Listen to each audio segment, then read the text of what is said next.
So I created one of the first AI radio stations. We were second to the mat, so to speak, but we had 30,000 views the first month. You can give a box of crayons to a 5-year-old and they can create a picture of a horse. You can give a box of crayons to an accomplished, skilled artist and they can create the most amazing thing out of the same box of crayons. This is a song that I quote-unquote co-wrote with AI, if you want to say it that way. And I've had so many people go, man, that was so powerful, it moved me to tears. If I don't want to listen to it 10 times in a row, and I don't listen to it 10 times in a row, it doesn't come out of what I'm doing. The more empathetic you are, the more accepting you are of people, the better writer you're going to be. Hey everybody, today is a follow-up interview with David Litwin. I know we interviewed with him and Daniel before. He's with Flair AI Radio. He's one of the co-founders. What we talked about, it was fantastic. We wanted to follow up on his Battle of the Bands and the contest winners for that, but we also went right into different ways that you can monetize AI music and some of the things you want to think about if you want to make money off of AI music as well. So stay tuned. Hey everybody, just doing this awesome follow-up interview with David Litwin from Flair AI Radio and other things as well. He did the Battle of the Bands with Daniel as well. And we're following up to talk about the winner and a few other really cool topics that we'll get into. David, welcome back. Hey, I'm glad to be here. So excited, man. Yeah, excellent. I'm glad to have you here too. And better technical things this time too. Like, I don't know if you remember. I could go like this. I could cut my face off if you want. No, your face is just fine with the full thing. We'll just do this. Yeah. Well, let's just talk about that because if anybody wants to go back to the old interview, like I was mentioning to you pre-interview, that it's funny because when you start things off, like nothing's ever perfect, and I accepted fully that in that first podcast I was going to have technical issues. It was running on Teams or something like that. I thought, I'm just going to do it, and unfortunately. The other person that was with you, Daniel, who's a really cool guy, very accommodating. He has a really good radio voice. The guy's just fantastic. It just cut his face off for most of it. Every once in a while, we'll go to the wide view and you go, "Oh, good, stay there," and then we'll go cut his face off. It was when I leaned back. If I leaned back enough, the camera like responded to it. But yeah, I guess I. So this is your fault. Too much. It's all my fault. It's all my fault, man. Okay, of course. Oh man, I've been feeling guilty about this for like the last month, but it was all you. Sorry, Daniel. Just got to put that out there. Cool. Let's talk about, because this is a follow-up to the Battle of the Bands, and I mean, we'll get to this, but I was a recipient of some awesomeness out of this as well. But let's just talk about what you did, and then we'll sort of get to the winners. Anything is, I suppose, you want to talk about, but let's talk about what it was, because I guess I'm not going to assume that every single person that's tuning into this interview knows about Battle of the Bands and Flair AI Radio. So do a bit of a plug for Flair AI, and then do a plug for what you sort of did with the competition. Sure. So at the beginning of January, after falling in love with AI music and working in Suno for about 2 months, I decided I could do something bigger than that. So I created one of the first AI radio stations. We were kind of second to the mat, so to speak, but we had 30,000 views the first month. And just kind of took off and ran from there. So it was just very successful. We have now 9.5 hours worth of AI music on the station from people all over the world. We've got a couple people who are blind, another guy who basically, it's amazing just the stories of these people that have now fallen in love with music again. And I see that as a real positive from the standpoint of a lot of people that kind of pan AI. It's like, look, these are people that are in love with music. Like, we should all be excited about that period. But Flair AI Radio, it's just flair-airadio.com.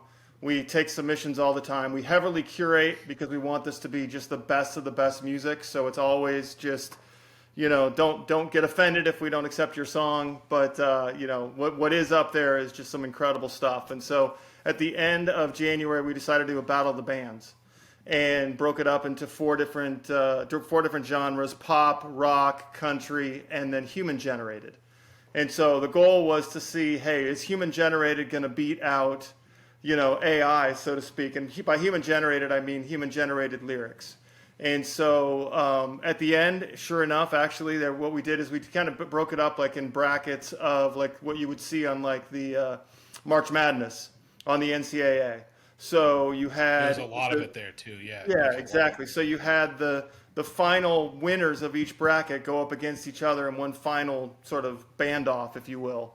And the human generated song from Parita Kella Perinen won.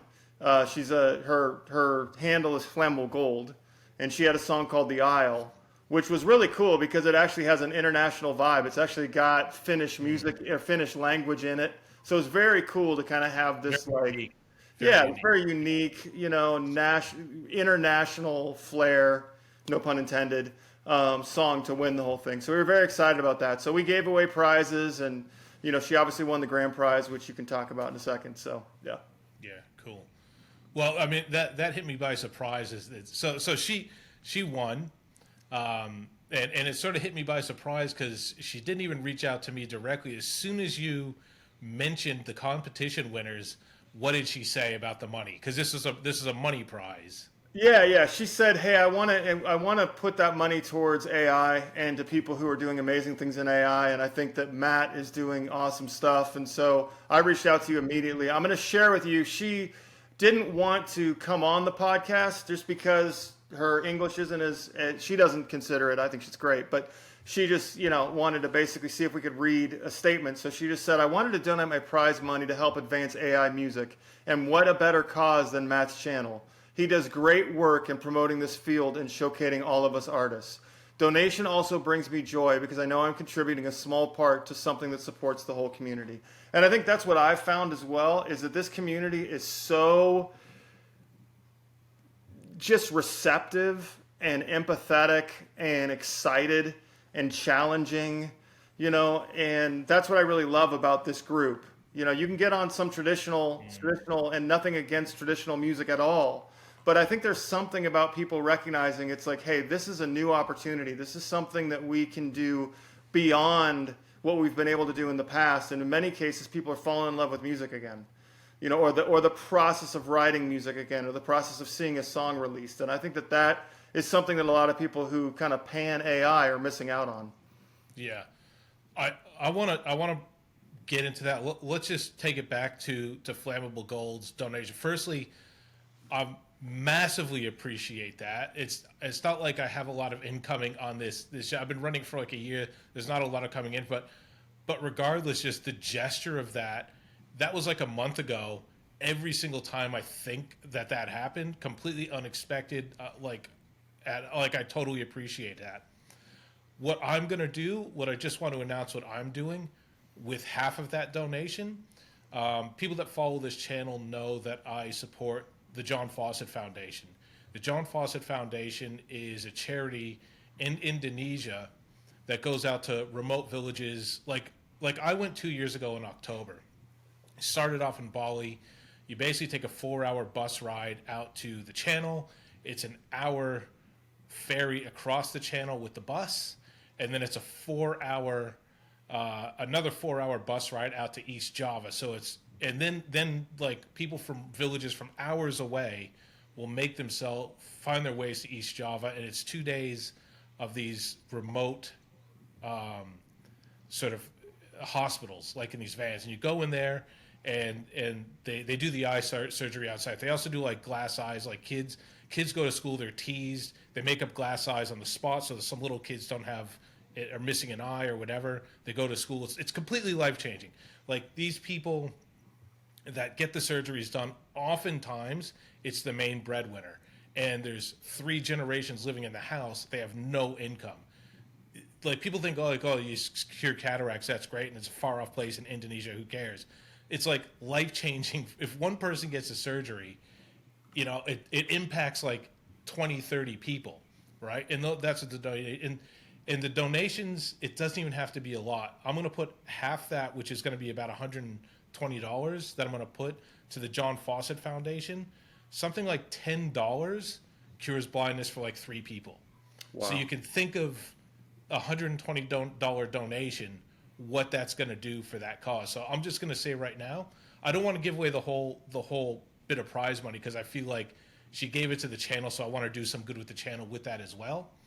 But just thankful, and I just want you to know, Flammable Gold, if you're out there, that donation's not just going to help the channel and the people at AI Music.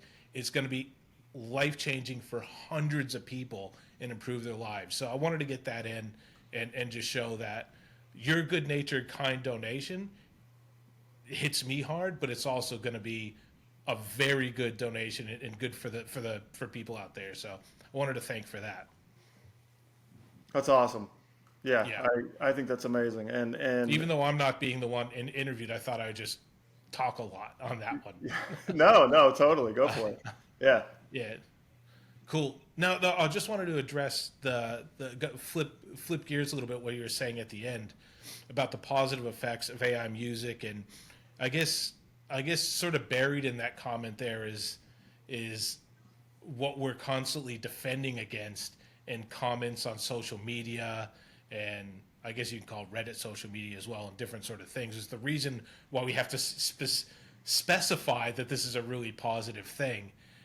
And you've gotten some of it too, right? Like I've seen you get, and one person you mentioned, I'm guessing you were referring to Stephen Lovely when you were saying you've got a Right. blind person. Right. One of them. Yeah. That Yeah. dude, I interviewed that guy. He's all over the community. He is, I would say, at this moment, my favorite person in the world. He's just a really good guy, and he's heavily involved in that stuff. He's copping all kinds of abuse because of the success he's gotten, Right. just because it's AI music, right? You know, in a few different areas. He's embracing it though because it's giving him publicity. Right. No, it makes sense. I think,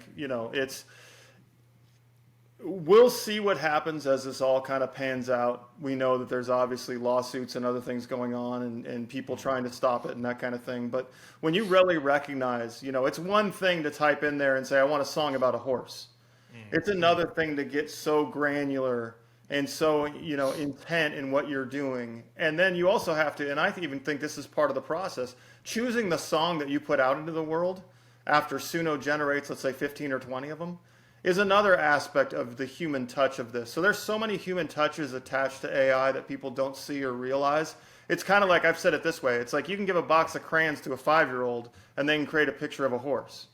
You can give a box of crayons to an accomplished, skilled artist and they can create, the most amazing thing out of the same box of crayons. So it's, there are those amazing people that are creating amazing things out of that, out of what people are trying to make a box of crayons. And it's not a box of crayons. Yeah. I mean, part of me thinks that people know that. And I think a part of me thinks that these people that complain a lot haven't listened to an AI song in their life. They're just against the idea. Right. But I mean, you're totally right. Like people do get granular. Even if you go into ChatGPT and say, produce me a song, and even if you get somewhat detailed to start, I want it this and that. There's so much refinement that go on. It's just a different process, right? If you're manually making a song, that's the process you have. Like you can literally go into ChatGPT, make me a song, drop it into Suno, and you got your song. I don't think most people that have been doing it for more than a month would continue to do it that way. I think that'd be extremely boring. Yeah. I don't think people would continue to do that. I know I can speak from experience. Like when I do my songs, like I will spend a day, 2 days refining in ChatGPT. No, that doesn't get the point across. No, those lyrics are too Dr. Seussy. So I just want to say, people that are on the fence about AI and whether there's any effort involved, there's a lot of effort involved. It's a different type of effort. I think people confuse that. Like, I responded to a comment, I think maybe last week, that said, well, do you think it's fair that people that write their own lyrics, they've spent thousands of hours refining their craft? It's like, no, that's fine. No one's taking that away from you. You can continue to do that. That's fantastic. That's your process. We love that. But it's just different. It's different, and people, I don't know, want to think they're taking away, but it's adding. It's adding ability for people that didn't have this to now have this. It is a virtual kind of song collaborator almost. Because think about it, you have to first come up with your idea. Then you've got to position that into the platform in a way that makes sense so that ChatGPT or whatever you're using can actually create something out of it. And then for 90% of us, we modify those lyrics after we're done. So, it's an amazing tool that would be the same thing as sitting down with a songwriter and saying, "Hey, I've got this idea for a hook. Let's write together." Yeah. So there's that aspect of it as well. And for a lot of people that I know that write for the radio or have written songs and put it on the radio station, they've fallen in love with personal writing again, right? Like they started with ChatGPT, they started with lyrics that way, and then they moved into doing their own lyrics or just going, well, that wasn't good enough. Let me see what I can do to perfect it. Now they're loving the whole process of songwriting. So now you've got that aspect of it. So why don't we celebrate that? There's so many ways. Like I try to say like it leads people to writing lyrics. And actually, one of my features coming up in 2 weeks' time is specifically about people that write their own lyrics that are happy to share their process as in an intro for people that are afraid to get started. Here's a few tips, and then here's the song that I did with that. That's cool. And there's people that will add their own instrumentals, and they'll basically use ChatGPT as their studio to add on top of that. And as you mentioned, it's like a collaborator, right? Like I saw a documentary with Taylor Swift like a year ago or something with her process. She's there with her co-writers. They're bouncing back and forth, right? Anybody going to tell Taylor Swift she's not very successful and nobody's going to buy your album because you don't write your song completely on your own. Right.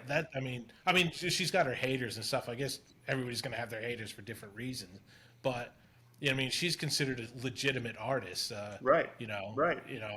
Yeah. It's the same. It's just that this is your collaborator, right? And they're available 24 hours a day, and you don't have to pay them. Well, you pay them $20 a month, but they're there for other stuff too. Right, 100%. So if we want to, and we don't have to do this, so we can just decide if we want to do it. But want. Yeah. We talk about kind of the emotional side of it. I just kind of want to tie that into a song that I wrote, not to promote my song, but just to see, because people always go like, "Oh, you know what? It's not. There's no emotion to ChatGPT or to Suno." And I'm like, I can guarantee you we can produce emotion out of this, because this is a song that I quote unquote co-wrote with AI, if you want to say it that way. And I've had so many people go, "Man, that was so powerful. It moved me to tears," or whatever. And it's like, how does that happen? You know what I mean? Yeah. Because people don't. So I kind of want to put that to bed for people, just kind of not to, again, to promote my own song, but to just kind of get an idea. So I don't know how even if you were, I'd be happy for you to promote your own song. But so the song is basically about, it came out of a conversation that a friend of mine had, where she was like talking about how she wasn't sure if her heart was going to be able to handle a relationship that she was having, that she basically, and it also came out of something that a friend of mine said, which I thought was just a brilliant line. She said, "I think the word was, I think, outgrew this friendship." And it wasn't an arrogant statement. It was a statement more of, we just see the world differently, but not in a political way. Just in I've kind of gone to a different place in my life, and I don't know if our friendship can hold that. And so the song was called That's Not Who I Am Anymore. And I kind of said it as a guy talking to another, or reminiscing about another friend in a bar, and realizing that's not who I am anymore. I don't chase the highs like I did before, that kind of thing. And but it was just, it's a great song. It's a great song. Yeah. It's creating the emotion out of that, and the way that you can, you capture it. And ChatGPT is never going to get it exactly right. None of these AIs are going to get it to that emotional level that we can take it. But when you go through and change 60% of your song or 80% of your song or whatever it is, but you just had kind of the structure or whatever, it just sort of jumpstarts that part of the process. And I think that's kind of cool, Yeah. And then when you add that to it, then you put it into your own. And then I really think that Suno itself kind of reads your content. Sometimes it does. Yeah, and sometimes it totally creates around the emphasis, because I can see that even with some of the songs we get on Flair, where basically the song comes in and it's kind of got a generic sound to the lyrics, and it's a generic sound to the production level as well. So it is. I'll just say AI in general is starting to be able to pick up on emotions in songs and inflection. I'm building a song right now, which I sent to you, but I needed to be a bit more fun. It doesn't sound fun enough just with the song on its own. That Remember 1776, right? Yeah. Like Suno's picked up on the inflection in the parts that I need to do of the narrator of the song, because the song has a narrator, is the way I sort of wrote it. But I'm then feeding it into Leonardo AI to create the narrator image. It's like a Muppet character, and then I feed it to Kling to create a generic video, and then I lip sync.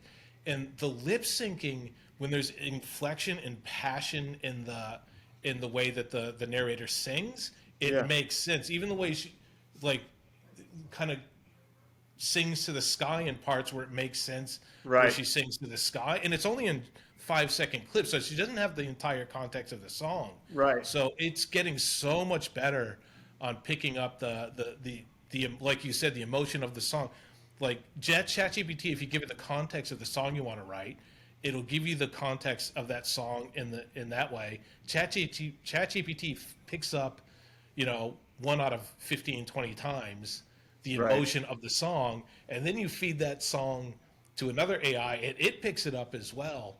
And I think this is a really more recent thing. I think it's starting to understand that. I would agree. And, if I could kind of promote, I obviously do AI music videos as well. So I'm kind of in that vein like you are. And And you're at a 95, and I'm at a 76. I'll just say. okay, there you go. Pitching your own song again, 76.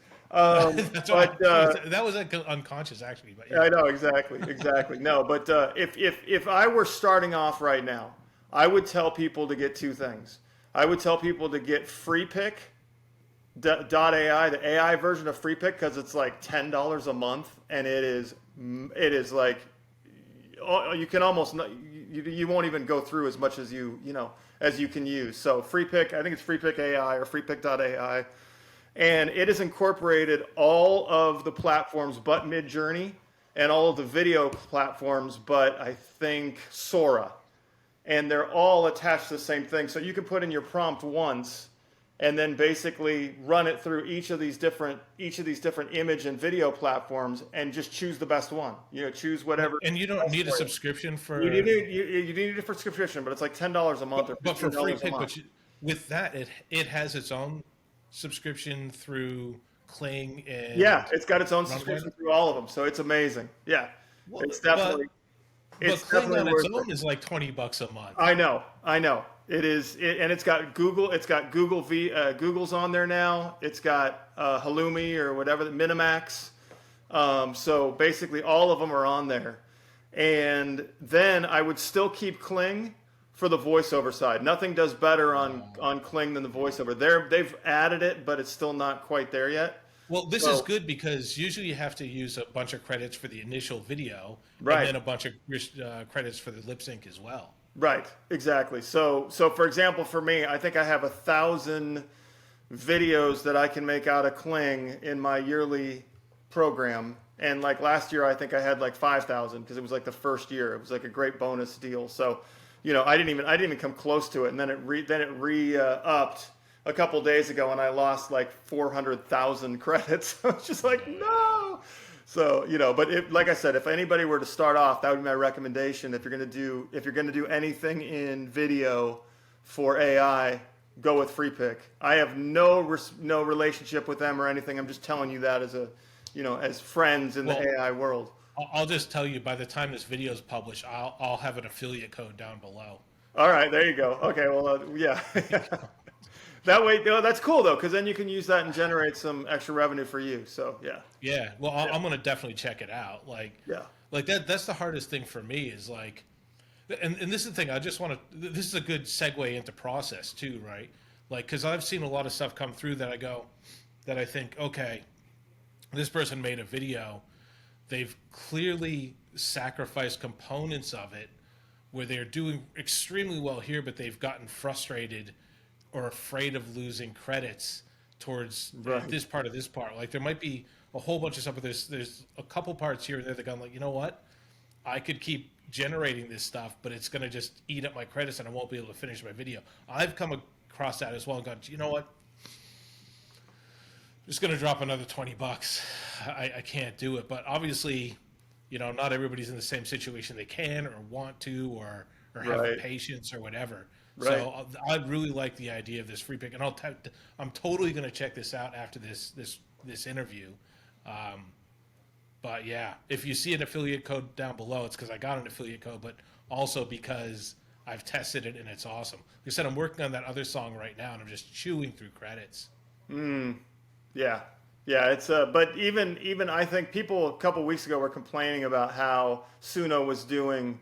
I think it was about a week that was kind of a little iffy as far as the generations, but I think it's doing great again now. I did probably 5 songs today for Be Live, and they're incredible. So, and pretty much my standard for anything that I create is if I don't want to listen to it 10 times in a row, and I don't listen to it 10 times in a row, it doesn't come out of what I'm doing. It doesn't come out on Flair. It doesn't come out on Euphoric. It doesn't come out through Be Live. None of those things, I won't throw anything out there that I don't want to hear 20 times, or Yeah, 40 and times. if you're or in the 50 video times. making, if you're in the video making game like you are, you have to listen to it 150 Oh times. yeah, You know, absolutely. so Exactly. Yeah, if you hate the song, forget it. that's right. That's right. But sometimes it's worth spending 20, 30 credits to get the right song, because that is going to be the thing that we have at Flair. We have our favorites. Like we really do. We're not just like putting these things up there and forgetting them. I listen to, I work out every single day and put Flair AI on when I'm doing my workouts, or during the day at times, or early mornings or whatever. So I'm constantly listening to all of your music, Yeah. everybody out there in this world. So Yeah, same thing. If you're watching this, channel for the first time, I doubt you would have gotten this far if you're your first time watcher. But well, maybe we're very interesting. But people submit their songs through my channel, aidiY.tech/contact, and you can submit your, if you're associated with YouTube, or you don't directly, like Dave takes your file, right, and he gets the whole song, good quality and stuff like that. I take links to your channels and all that, and typically I do the same thing. I'll get a submission, I'll listen to that, and I'll watch it through, and then I'll go and watch another one of yours and another one of yours. That's typically what I do. So I'm quite into it as well. I'm not as quite as filtered as David. I'm kind of like, I just like to promote people, go up, encourage you to keep going. And I guess Dave gets you when you're Major League Baseball level. I'm AAA, I would say. I see it this way. It's not that I don't want to promote people. It's that I'm thinking about what traditional radio is going to say about us. Yeah, yeah. So And I about didn't mean to the frame it people. that way. No. I totally understand. But that they want AI to be at the very best a novelty, and at the worst a punchline. Yeah, And I'm not going to let that happen, right? Yeah, And yeah. so everything that we produce on there is something that I'm going to listen to 20 times, even if it's not my own Yeah. song. I have my favorites. We're putting together one right now. We're going to do an artist spotlight of Aaron Wilson stuff coming up here pretty soon. I love his music. It's Aaron's just Aaron's great. around a lot. Yeah, great Aaron pops up folk everywhere. vibe, and Peritta's coming up again. We're gonna, well, first time, but we're gonna do an artist spotlight on her. John Pappin, obviously everybody's probably heard that artist spotlight that we did, and that was just fantastic. And I'm engaging with these people all the time and telling them how much I love their music, and offering suggestions and that kind of thing as we go. And this is a joint, very close knit community, and I love that. Yeah. Well, let's talk about that too, because that's something I didn't expect when I got into the. Like, I didn't expect to be doing YouTubing except to promote what I thought was going to be an AI consultancy business, give myself some experience, whatever. And at one point, I went, you know what? There's a community around this, and I like this, and I like doing the music. And then we talk about the same names. Like, we run independent of each other. You do your thing, I do my thing. We talk a couple times a week, but I know who Aaron is. I know who, Flammable Gold is. I know who Wraith is. I know who Zanzibar is. I know Dr. No. All these people we know because we're in these communities, and they're really good communities. Like, I've been around musicians and stuff before, and if you're not in that band, or you're not in their close circle, you're dead to them, right? Right. Where this community just embraces each other and embraces people coming in. I think the only people that you could find in the social media parts that are around that are actually not AI musicians at all. They're just people in there trying to cause trouble. But yeah, Right. talk about the community, because that's one of my, I would say that is my favorite part of this AI stuff. Besides making the music and putting stuff out there, the community is fantastic. And I don't want to get too emotional and wrapped up too much and talk too much about it, but you go ahead and tell me, give me your take on this. No, I totally agree. I was watching American Idol last night here in the U.S., and I commented to my wife, "It's so great to see how supportive they are of each other that very first day of Hollywood Week, where they're all, as they hear something in the song they like, they start standing up, and it just fuels the person who's up there singing and that kind of thing. And again, we're a little nameless and faceless in the AI world from that perspective. I mean, some people don't even put up their own names. You Yeah. know them by their moniker, but everybody that I engage with, and I'll give you a good example. When we critique and we curate these songs, I probably, the curation process starts with me, and then it goes beyond me to to the next level of the team. If I'm questioning what it's going to be, you know what I mean? Like if it's like, I don't know about this one or whatever, because I have a pretty good eye and a pretty good ear for good music, and so if it's something doesn't pass curation, I will always try to respond with some sort of note and tell them why. I've only had one person ever say anything that was kind of negative in that. Everybody's like, "Man, I love it." And so, to be honest with you, some of the people who have been rejected produced the next song that was our favorite song of the month. So, and we try to do that. In fact, we're actually going to have to do that again this month. Every month we do our top picks, and it's not because they're just good songs. It's because they're the ones that we tell everybody we know about. Hey, come check out this song. Hey, go onto the Flair station website and look for this artist. And we're trying to establish that with bigger and bigger, more credible people, and people that can really make a difference in the lives of the people that are adding music to our station. And there is, I actually, like, I won't try to name all of them off the top of my head, but I went through all my comments for the last 10 videos, and then for my 5 featured artists, I then followed the links to see who is commenting on those 5 featured artists. And there's like 10 people that just, and some of them I basically saw straight away. I knew they were going to be. The other one was going, man, I didn't acknowledge that enough. There's people that just exist out there right now making music that are out there also just encourage. They're not asking for anything. They're just cheering people on, and they're loving being part of it. And I want to acknowledge those people actually as a whole. Now, I won't name names. I actually have a feature thing coming up where I do, but that's a cool thing about it. There's people there in this community that like you would have seen it, right? Like on the YouTube ones, you go there, you're like, I'm only seeing this artist for the first time, and this person I see that I know of is commenting on every single one of their songs and saying great job.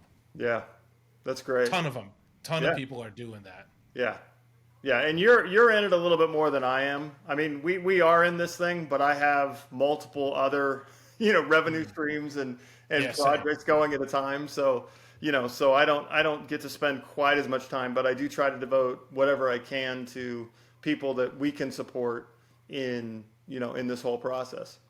Yeah, no, I've got multiple as well, and I'm just about to have other ones that are. This is going to be a labor of love, but it's definitely going to be a labor in the next few months. I'll be moving house too in the Yeah. next few months, so it's going to be difficult. But one of the drivers, like, yeah, one of the things I'm doing is for these features is I'm having people send me their own intros. So one of the things you were talking about that you kind of mentioned about people that don't necessarily like to be out in the front and have sort of be anonymous. That's something I've been noticing more and more about a strength of this type of music, that it allows people that wouldn't want to be known who they are able to publish stuff that they feel proud of and makes them feel good, but they don't have to put their face to it and they don't have to put their real name to it. And some of these times when people give me song submissions, I know that they're being extremely brave. Like you Oh can't yeah. do that as a traditional musician. Like go out and publish this stuff and stay anonymous. Like part of it is people want that connection to you in order to play their music. And this stuff, you can have a connection to their persona or their avatar, and they're just as happy because they're still interacting with you, but they can sort of, you know, Right. hide a little bit and feel a bit more comfortable. You know, Right. Yeah, there are a lot of, I would consider, introverted creatives, which is many. which it's look, and a lot of these people didn't have the ability to do this till AI. So they were missing from the grand equation of creativity on a Yeah. macro level. And I think that that's very cool to see that ability. And I say it this way, it's like, what do you choose, bitterness or joy?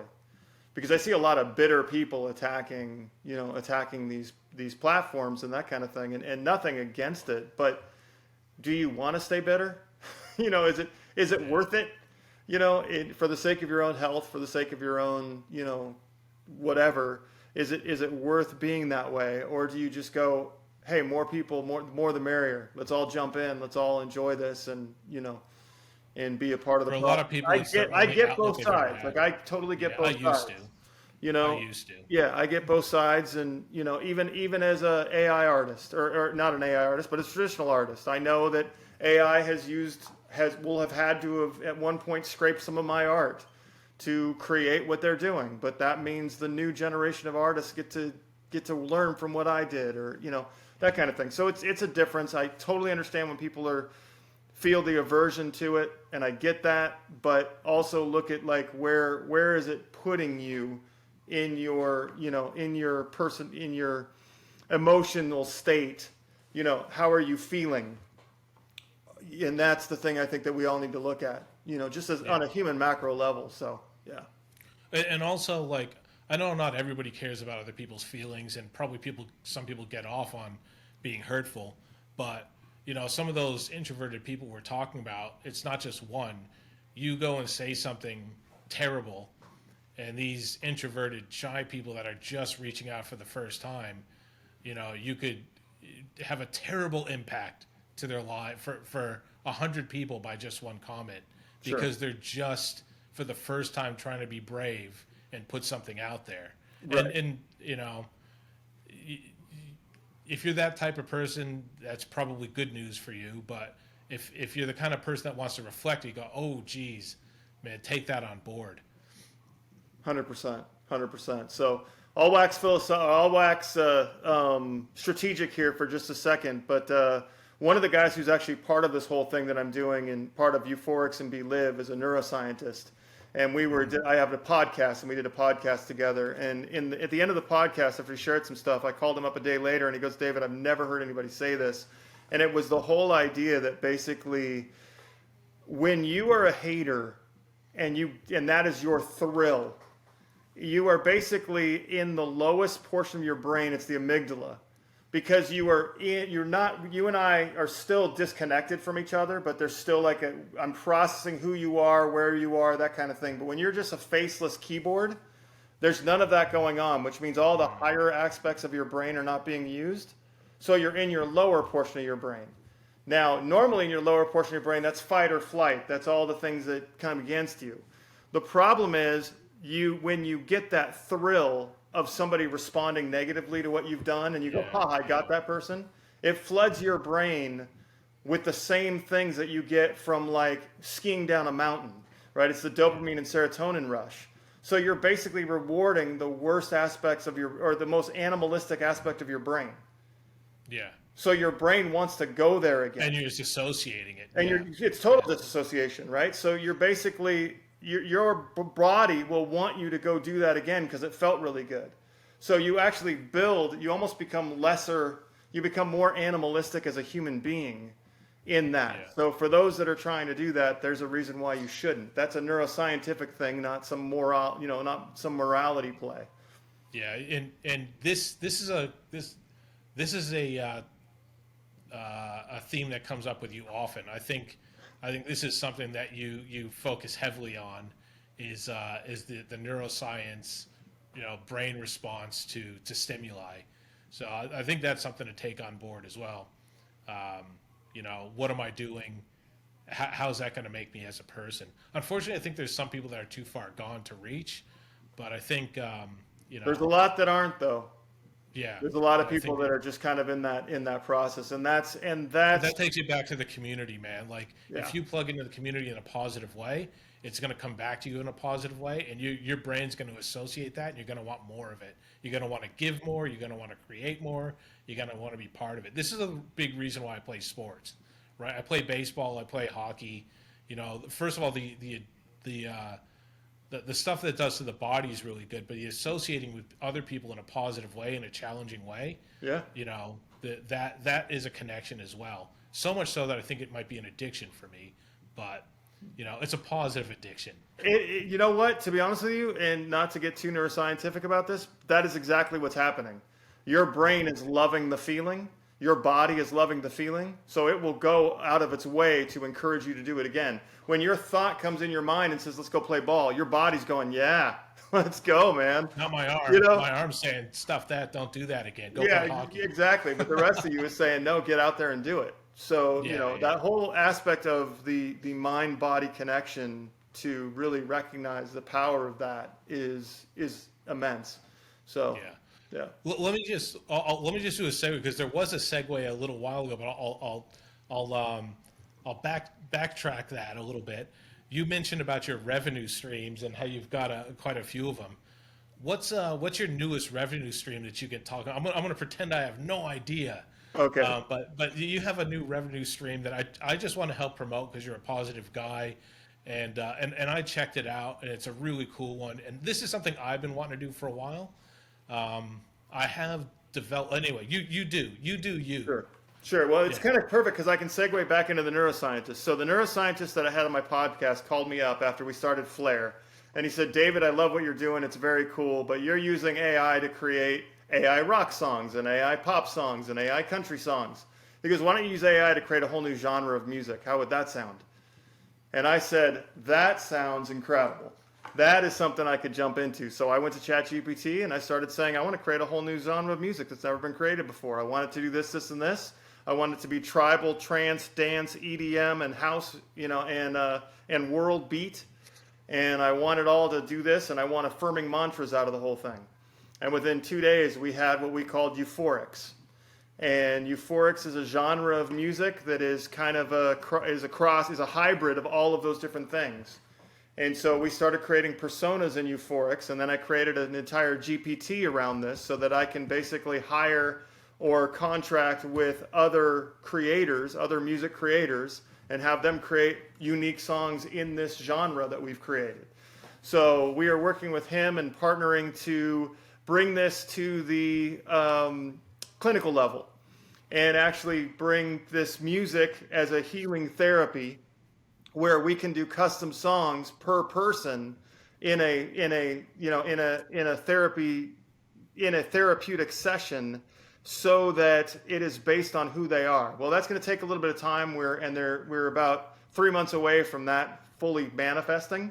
But in the process, he said to me, and this was actually on the talk as well, he said, he says, people that have any sort of level of faith, he said, they heal faster, they respond better to therapy, to stimulus, to all of these different types of things. He said, what if you used kind of scripture as a meditation practice and produce something out there? So I said, well, that's another great idea. So again, hats off to this neuroscientist. I actually came from another friend of mine as well who asked me if I could do this. But we started creating meditations, so 20-minute long meditations that basically it runs like a typical meditative process through the session. And then instead of just kind of concentrating on something, we offer some sort of scripture in the middle of it, some sort of mantra-like, axiom. And then you just meditate on that, and then you kind of come out of the thing with a song. And so every day we're giving people 3 unique songs and a 20-minute meditation that you can go through. So it's a daily thing, but you can go through the calendar and flip through whichever ones you want. It's all coded by category. And so it's B-Live. If you type in B-Live daily meditations on the App Store especially, and it's also on Android. And so I'm sure you'll put up the QR codes here for the magic of media. But you can listen to this exactly. Yeah, exactly. Um, and right now, it's going to be for the next couple of weeks. It's totally free. After that, it's going to be a 7-day free trial because we'll have enough stuff up there that it'll be really worth somebody joining. I want about 3 weeks worth of content up there, and it's amazing.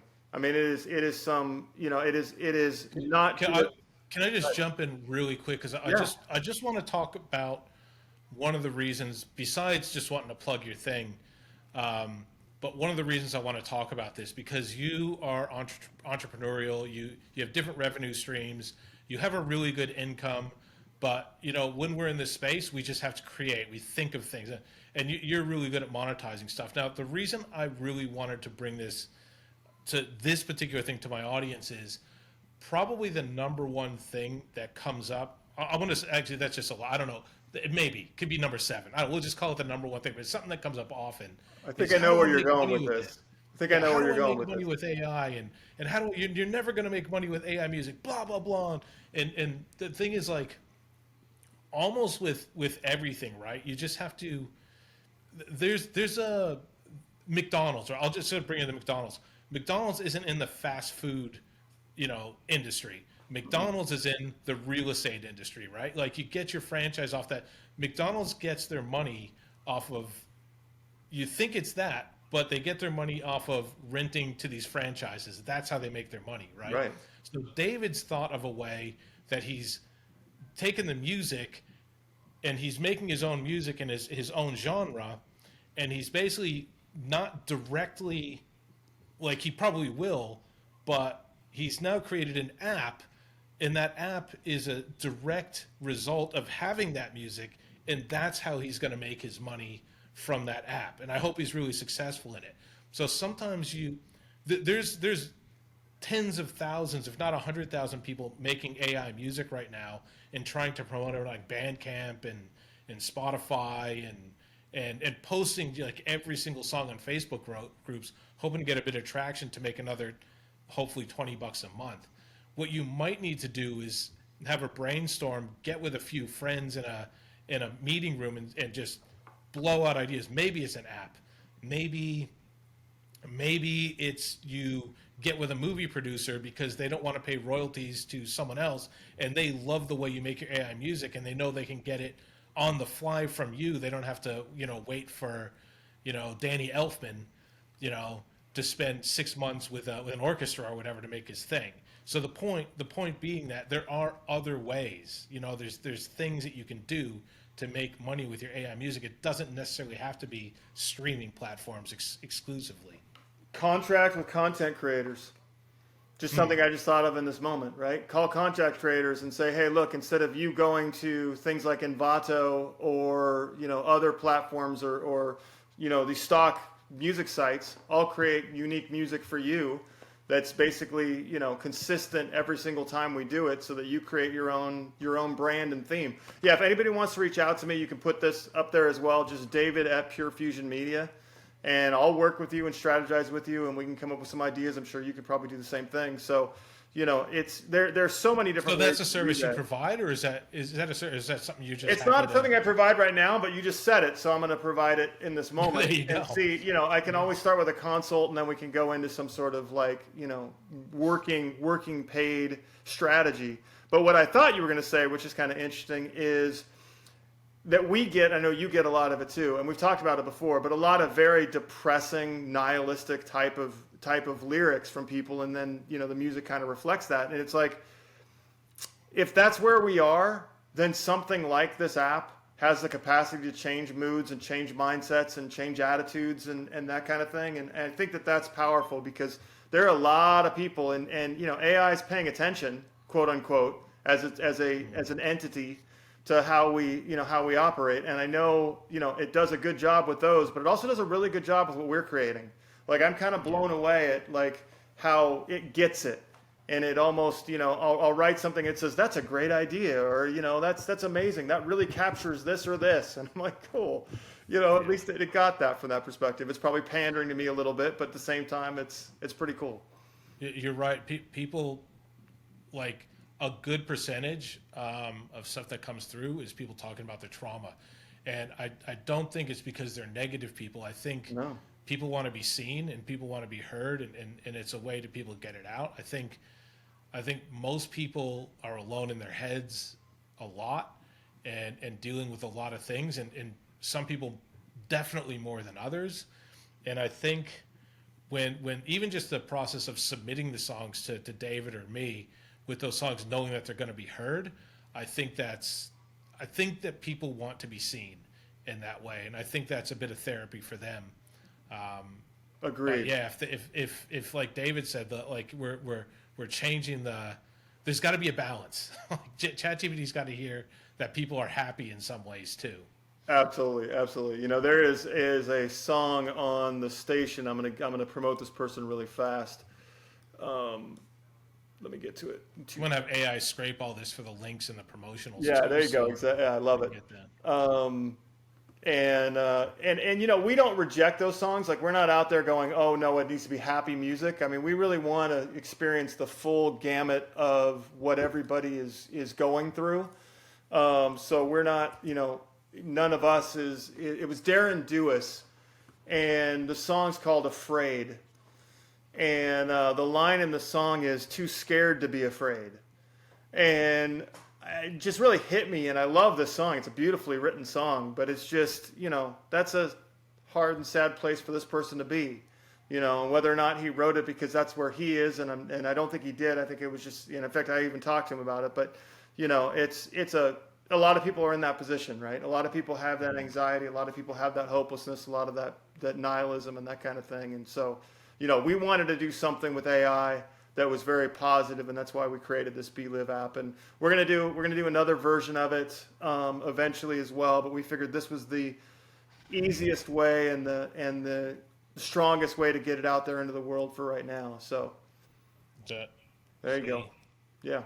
Anyway, it's not picking it up really well, No, but I it's got really it. nice. It's a Yeah, good that one. was good. Yeah, cool. Yeah, yeah. And we did a lot of good. work on the It's a interface. quick turnaround too, man. Like, you only showed me the initial, I guess, mock-up like a month ago. It was 3 And then, weeks. like, It was I'm 3 seeing weeks ago. It was 3 weeks ago. and then I got a QR code. I've developed apps before too, and it's taken a year Yeah. just to get to the point where it's an MVP, Oh, a absolutely. Well, minimum viable product. if anybody, you know, contacts me at David at Pure Fusion Media, I'll get you in contact with my app developer. I want to make this guy rich. He's in Pakistan, so let's blow this guy out. Want him in a mansion in the next 6 months. He's an You know amazing what's guy. funny, man? You know what's funny? Because you spend so much time with developers, that they end up being people you love. Like, I had developers over in Ukraine, and I love the guys, man. They're super nerdy. You deal with like a top level sales guy all the time, and that's sort of, you maintain that, and then Right. you deal with your project manager, part of the developers and developers, Right. and you just, because they're, is it maybe because they're building something that you care about, and they're caring about it as, I don't know what it is. There's got to be some kind of that neuroscience stuff that you're talking about, where we love our developers. Yeah, I think for me, the cool thing was, you know, and I'm sure probably you felt this, when it took a year to get your product out there, you started getting bored and frustrated with your product. When this guy did my project in 14 days, 16 days, I was loving the whole aspect of it, because every time I was like, I wonder where it is, I could see something.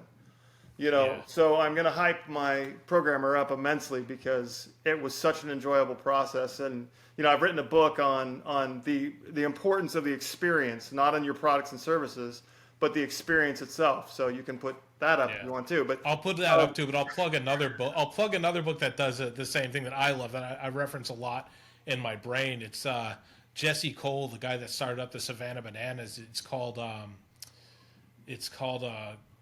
Fans First, and it's about your product. It's all about your product. It's in revising product to make everybody happy, yeah, which results in a good, you know, a good loyal fan base. I call it compounding excellence, right? I know that if I do something excellent at the very beginning, it's only going to build on itself, and people are going to tell other people, and then those other people are going to tell other people, and those people are going to tell other people.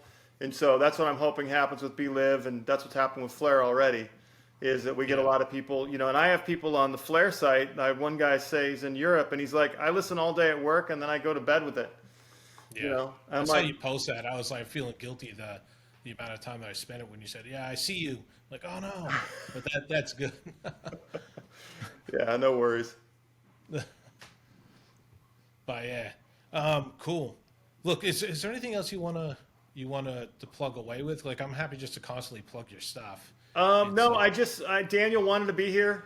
Yeah, Obviously, we both have, other outside careers, and so he wasn't able to make this one. So next time you'll see him full screen. yeah, I'll plug him a little bit because he is really essential in all of this, and kind of the infrastructure of it is. I'm not the, I don't even want to call it the face of it because I'm just the one that just happens to be interacting at this point. I am the face of it when it comes to interfacing with people because he just doesn't have time. Um, but I do a lot of the creative. I do a lot of the front end stuff. I'm always the one thinking, but he's the guy behind the scenes that I'm always going to, and he's got a lot of insight and wisdom and that kind of thing. And it's just been an enjoyable process working with him on this. So, yeah. and he's the same way. Like he loves all your music. Everybody out there's music, and we're talking about it all the time together. And hey, did you catch this one? And I'll send him a song that I'm like, I love this one. Yeah, it's already been curated, but let me just send it to you. I'm going to send it to you anyway because you need to hear it first before it gets out there as well. So we have a lot of fun, man. This has been a blast so far. So Yeah, I'll just back that up too. Like the most successful things I've gone through is that combination. Two people bouncing. So one person is more like the guy in front, and the other guy is like soup or girl, you know, right. person is the person that's in the background, not so much in front, but just as a massive part of putting it together and is a big passion project. So if anybody out there is thinking about turning this AI music stuff or creativity in, and you want to, I mean, it's always better with two people. So, and that's one of the reasons I like to catch up with David too, because, you know, we bounce ideas, we encourage each other as well. We're in two separate silos, but we come down for a lunch break, and then even though we're in two different parts of the world, we'll chat about things and encourage each other, and we have similar interests. So, Absolutely. Yeah, yeah, so get to know your community, right? Jump on totally. these Facebook groups, jump on YouTube, interact with people. You'll be surprised at how generous they're going to be with their time and their critiques and abilities. And don't ever get frustrated if, somebody says, that's not very good yet, because learn every single, I subscribe to the mantra, rebuke a wise person and they'll love you. Right. So, even the person who kind of went after us after I critiqued their song, I use that as an opportunity to say, okay, so I'm going to take a little bit of what they said, not get offended by it, but what if we did this next time? And so I put that out in the whole community, and they said, oh yeah, do this or do that, and I was like, great. So I learned from Yeah. that moment of this person basically, being offended that or not happy that his song wasn't, accepted, and that's fun. Such a difficult skill to learn as a person is to take feedback, especially when it's not intended as, you know, to be taken well, but still to be able to dissect that and take it well. I had someone that absolutely slammed me in the early days of this YouTube channel about some audio issues or some things I was doing, and I actually thanked them because I'm like, yeah, no, this is something, I appreciate that, and they actually came back to, whoa, oh my god, I feel so bad now that I was attacking, Yeah, and they you usually can take they'll it on usually board. become friends, right? And he's probably Yeah, yeah, somebody that you talk to more often now because of that, right? yeah, It's how we respond to those situations. And here's the thing: those people on these traditional platforms like Facebook that are panning AI and bitter, I've got to listen to their songs. I don't want to listen to your songs. No, I don't want to support a bitter person. You know what I mean? Like yeah, I yeah. just like yeah, you hand wrote it, but you're kind of a jerk sometimes. And why would I Yeah. want to? It's not just monetarily support you. It's just like why would I want to even listen to what you have to say? So Yeah. it comes out in your writing. It Dude, really I've does. literally seen people on those Facebook channels go, "That's shit. Listen to mine." Like, Right. I'm definitely not going to listen to yours now. And if you're in my CRM database, you're getting an asterisk next to your name now. Right, 100%. And you can usually, you can tell a lot of times. Yeah. But it comes off in your writing. The more empathetic you are, the more accepting you are of people, the better writer you're going to be. Yeah, I'm gonna wrap that up now because it's like an hour and 5 minutes in, and I just want to point out that me and Dave have been trying to maybe talk about this the last couple, but literally I said, "Do you want to catch up in like an hour or so?" Because we already kind of knew the stuff we wanted to talk about, and he's like, "Yeah, okay." So I'm not going to assume that Dave has 5 hours to talk about this, and